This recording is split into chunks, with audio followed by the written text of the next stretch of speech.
디지몬 테이머즈. 디지몬의 세 번째 작품인 테이머즈는 밝고 명랑한 기존 시리즈에 비해 유독 무겁고 우울한 분위기였습니다. 특히 만화 후반부 내용은 7세 이용가 만화치곤 굉장히 공포스럽고 기괴했는데 이 특징을 가장 잘 보여준 캐릭터가 바로 인프몬입니다. 인프몬은 악마의 꼬리와 머리 양쪽에 뿔이 달려있고 빨간색 스카프와 장갑, 그리고 배에는 스마일 그림이 있는 디지몬인데요. 쉽게 말해 최강의 디지몬이 되고 싶은 마음과 나약한 디지몬의 모습을 악마의 이미지와 어린이 같은 외형으로 보여주는 캐릭터죠. 인프몬은 주인공 일당과 함께 지내는 동안 동료 디지몬을 향해 "넌 인간 없이는 아무것도 못하는 디지몬이지?" 라고 비아냥거리는 등 건방진 태도로 일관했지만 막상 본인이 배틀에 나설 때마다 처참하게 패배하며 최면을 구기기 일쑤였습니다. 그럼에도 주인공의 일당은 인프몬을 사랑으로 품어주었는데요. 특히 레나몬은 인프몬이 과거 강한 힘을 원해 다른 디지몬을 사냥했던 자신의 모습과 비슷하다고 느꼈고 둘은 가깝게 지내며 고민 상담도 해주는 사이가 되었습니다. 그러던 어느 날 인프몬은 12지신 디지몬 중 하나인 차츠라몬을 만나게 되는데요. 그는 자신들이 따르는 신과 계약해 힘을 받는 대신 주인공 일당을 죽여달라는 제안을 합니다. 주인공 일당과 싸운 추억과 애정을 외면한 채 오직 강한 힘만을 원했던 인프몬은 그 제안을 너무나 쉽게 수락했죠. 이후 베르제브몬이라는 강력한 악마 디지몬으로 진화하자마자 주인공 일행을 찾아가 공격하기 시작했고 주인공 일당은 갑자기 강해진 그에게 속수무책으로 당하게 됩니다. 심지어 베르제브몬은 그동안 가깝게 지냈던 구미호몬을 가장 먼저 죽이려 했죠. 이후 레오몬이 등장하며 그를 진정시키는 듯 했는데요. 베르제브몬은 방심한 레오몬에게 강한 일격을 가했고 레오몬은 그 자리에서 배가 뚫려 죽게 되었습니다. 심지어 베르제브몬은 레오몬의 시체에 남은 힘까지 흡수하는 무자비한 모습을 보여주었죠. 이후 주인공 일당이 공포에 사로잡힌 채 절망했고 특히 레오몬의 파트너였던 황주연은 아예 정신이 붕괴되는 모습을 보였습니다. 디지몬 시리즈 중 주인공의 파트너 디지몬이 죽는 것은 이 에피소드가 최초였는데요. 과거 동료에게 배신당해 주인공 일당이 죽게 되는 것을 본 시청자들은 큰 충격에 빠졌습니다. 또한 인프몬의 마음이 언젠간 바뀌게 될 것이라고 기대했던 레나몬의 믿음이 완전히 깨져버린 에피소드였죠.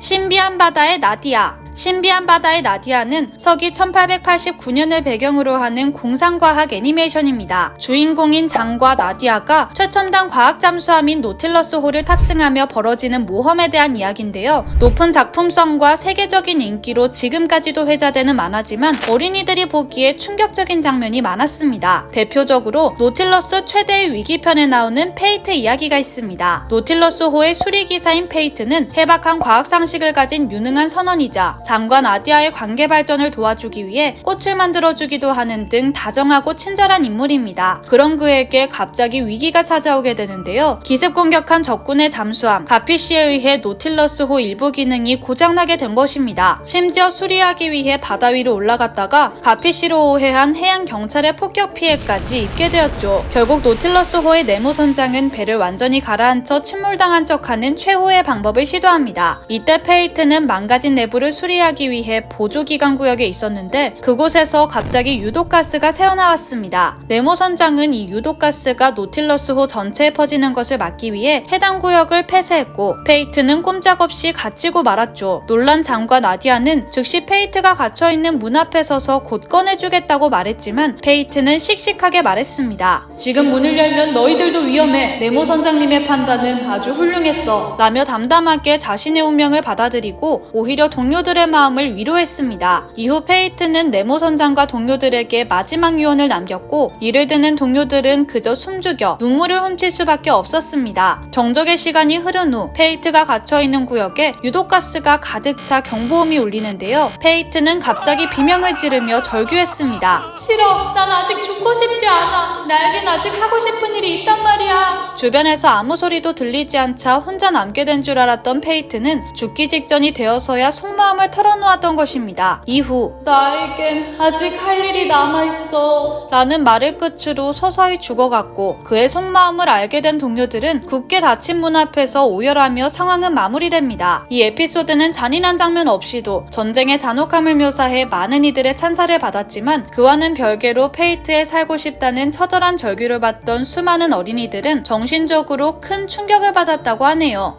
마법기사 레이어스. 서로 다른 학교 학생이었던 히카루, 우미, 후는 견학 수업 일정이 겹치는 우연으로 도쿄타워에서 처음 만나게 됩니다. 그녀들이 한자리에 모인 순간 눈부신 빛이 쏟아지며 이 세계로 소환되는데요. 그들과 마주한 마도사 클레프는 주인공들에게 위기에 빠진 세계 세피로를 구해달라고 요청합니다. 너희들은 하루빨리 마법기사가 되어서 자가트에게 납치된 에메로드 공주를 구해야 돼. 이후 히카루, 우미, 후는 마법기사의 임무를 수행하면서 여러 시련과 역경을 겪게 되는데요. 그럼에도 소녀들은 모험 도중 새롭게 만난 동료의 도움과 위기에 굴하지 않는 우정과 열정의 힘으로 씩씩하게 이겨냅니다. 이를 통해 점점 갑옷과 무기가 업그레이드되고 드디어 마법기사에게 힘을 빌려주는 거대 로봇인 마신까지 만나며 최종 빌런 자가트를 이길 수 있는 힘을 완성하게 됩니다. 모든 준비를 마친 소녀들은 자가트의 본거지로 향했고 치열한 혈투 끝에 승리하였습니다. 그런데 갑자기 공주가 마신에 탑승해 소녀들을 공격하며 충격적인 비밀에 대해 이야기하는데요. 사실 공주는 자가트에게 납치된 것이 아니라 그와 사랑에 빠졌던 것이었죠. 그 때문에 세피로를 위한 기도가 소홀해지게 되었고 결국 이 세계의 위기가 찾아왔던 것입니다. 이후 공주는 주인공들에게 충격적인 부탁을 합니다. 마법기사들이여, 제발 나를 죽여줘. 알고 보니 세피로 세계에서 공주는 그 어느 누구도 죽일 수 없고 스스로 목숨을 끊을 수도 없는 존재였습니다. 이 문제를 해결하기 위해서는 단 하나, 다른 세계의 존재를 데려와 공주를 죽이는 수밖에 없었죠. 결국 소녀들의 역할은 제 기능을 하지 못하는 기둥을 죽이기 위한 병기였던 것입니다. 진실을 알게 된 소녀들은 큰 충격을 받았지만 어쩔 수 없는 운명을 받아들이고 공주를 죽이는데요. 마법기사의 임무를 완수하자마자 다시 도쿄타워로 돌아오게 된 소녀들은 서로를 끌어안은 채 만화는 끝나게 됩니다. 마법기사 레이어스는 공주의 기괴한 모습과 충격적인 결말로 현재까지도 많은 어린이들의 동심을 파괴했던 대표적인 애니메이션으로 손꼽히고 있다고 합니다. 오늘의 이야기 흥미로우셨다면 구독과 좋아요 부탁드려요. 저는 다음에 더 흥미로운 이야기로 찾아뵐게요. 안녕!